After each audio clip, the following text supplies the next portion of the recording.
মাদারীপুরের কালকিনি পৌরসভাটি ১৯৯৭ সালে ইউনিয়ন থেকে পৌরসভায় রূপান্তরিত হয়, যা পরে ২০১৬ সালে ১২ জানুয়ারি প্রথম শ্রেণীর পৌরসভা হিসেবে স্বীকৃতি লাভ করে। পৌরসভার মধ্য দিয়ে গেছে ঢাকা-বরিশাল মহাসড়কের মতো গুরুত্বপূর্ণ একটি সড়ক। তবে প্রথম শ্রেণীর পৌরসভা হলেও নেই ময়লা আবর্জনা ফেলার নির্দিষ্ট কোনো স্থান। ফলে ৭ বছর আগে থেকেই পৌরসভার ৯ নং ওয়ার্ডের ঢাকা-বরিশাল মহাসড়কের পাশে গোপালপুর নামক স্থানে ময়লা ফেলা শুরু হয়, যা আস্তে আস্তে ময়লার ভাগাড়ে পরিণত হয়েছে। স্থানটির আশেপাশে রয়েছে প্রায় ৪ থেকে ৫ শতাধিক পরিবার, মসজিদ, মাদ্রাসা, স্কুল ও একটি হাট। ময়লার ভাগাড় লাগোয়া বাড়ি ঘরগুলোতে বাতাসে ভেসে আসা দুর্গন্ধের কারণে স্বাভাবিক বসবাস দুঃসাধ্য হয়ে উঠেছে স্থানীয় বাসিন্দাদের। রোগবালাই যেন তাদের নিত্যসঙ্গী, শ্বাসকষ্ট, বমি, ডায়রিয়া সহ নানা অসুখ লেগে আছে। এই যে এখানে ময়লা ফালানোর কারণে আমাদের এই পাশে মসজিদ, মাদ্রাসা, মক্তব, এদের পোলাপানের যাইতে আইতে খুব গন্ধে অসুস্থ হয়ে যায় এবং মসজিদের লোকজন নামাজ পড়তে পারে না। সময়তে আগুন ধরাই দেয়।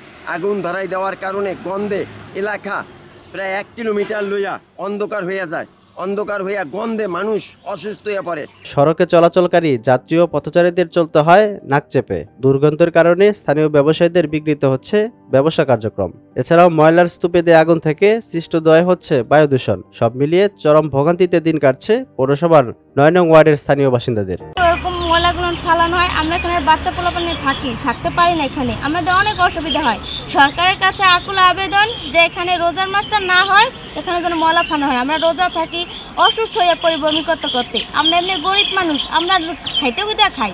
তা ডাক্তার হলে এত অসুস্থ হলে আমরা ডাক্তার দেখাবো কোথায়? আমাদের তো টাকা পয়সা থাকা দরকার। সারাদিন কাজ করি বলছেন, আমাদের আমার জায়গা জমি নাই, আমার সরকারি জায়গা তাই।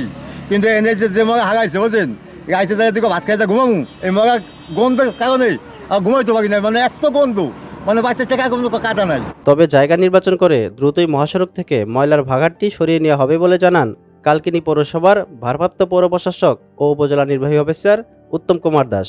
কালকিনি পৌরসভার গোপালপুর নামক স্থানে ঢাকা মহাসড়কের পাশে দীর্ঘ ৭ বছর যাবৎ পৌরসভার ময়লার ভাগাড় এখানে ফেলা হচ্ছে। আমরা কালকিনি পৌরসভার পক্ষ থেকে অতি দ্রুত আমরা একটি ডাম্পিং স্টেশন করার আমরা সিদ্ধান্ত নিয়েছি। খুব দ্রুতই কার্যকরী পদক্ষেপ নিয়ে স্থানীয় বাসিন্দাদের এই ভোগান্তি থেকে মুক্তির ব্যবস্থা করবেন সংশ্লিষ্ট কর্তৃপক্ষ, এমনটাই দাবি স্থানীয় বাসিন্দাদের। কালকিনি থেকে তারিকুল ইসলামের তথ্যচিত্রে সময়ের কণ্ঠস্বর ডেস্ক, ঢাকা।